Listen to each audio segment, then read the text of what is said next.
Good morning, my friends, and welcome. It is Monday, July 9th, 2018. I am the Drunk Pokeroo, and it is beer time. So I received a package in the mail from Mill Street Brewery the other day. It's to highlight the fact that all four of their core beers are now 100% certified organic.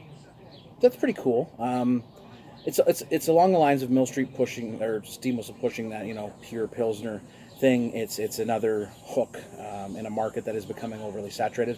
Now, while Mill Street is no longer considered craft beer, we've had that discussion many times, and I'm sure it will continue. And I'm sure when I put this up, there will be people who get angry because Mill Street is, now owned by Labatt's and AB InBev, and that kind of causes some concern. And I was evangelical about it that way too. And as I've grown as a beer drinker, I've come to the conclusion that it's the beer. I will always support my local brewers, especially here in Hamilton, but I am always willing to try anything from anyone. I want to see if the beer is as good as the hype. So, I'm not going to have them all today because, got a lot to drink and a lot of things to do. We have the Cobblestone Nitro Stout, which I kind of want to get into on a nice morning, like an earlier morning to try. The Mill Street Organic Lager, the first organic beer in Canada. And then the 100th Meridian Amber Lager, which I used to drink a lot of. All of these were fine beers on their own. The process of becoming certified organic is not easy. I think you got Bose that's 100% certified organic, or at least in that range. A lot of their beers are certified organic. I appreciate it. I don't know how much the regular consumer cares.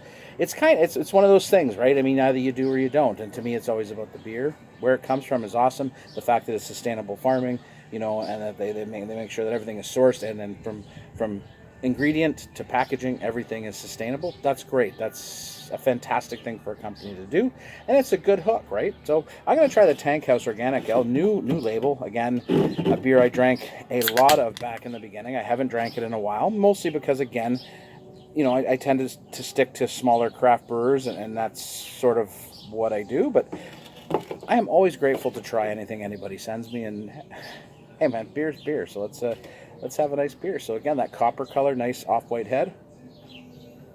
Definitely getting like a nice toasted malt smell, some orange citrus hops. It's all good. Thank you, Mill Street, again. Guys, organic, not organic, doesn't matter. I think it matters, and it's nice to see that. Cheers.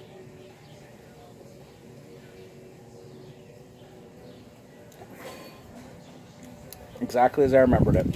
I mean, this is a pretty ubiquitous beer, Tankhouse Ale. We used to get it in bottles. I still, see it in bottles. It's got a bit of a spice to it, a little bit hoppy on the back end, orange notes. It definitely has that toasted biscuit malt body with hints of caramel and toffee. It's a nice beer, and again, 5.2, so it's right in the range of regular drinking beers. The issue, I think, becomes what's more important, the beer or who owns your beer? And that's a personal decision that I think every beer drinker has to make. Where do you fall on that line? For me, I consider ownership. I consider beer.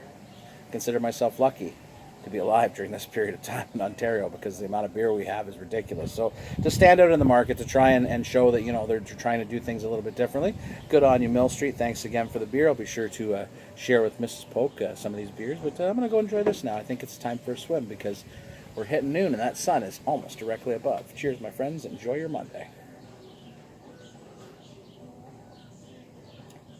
By the way, classic Polk, one of my very first pint glasses I ever bought.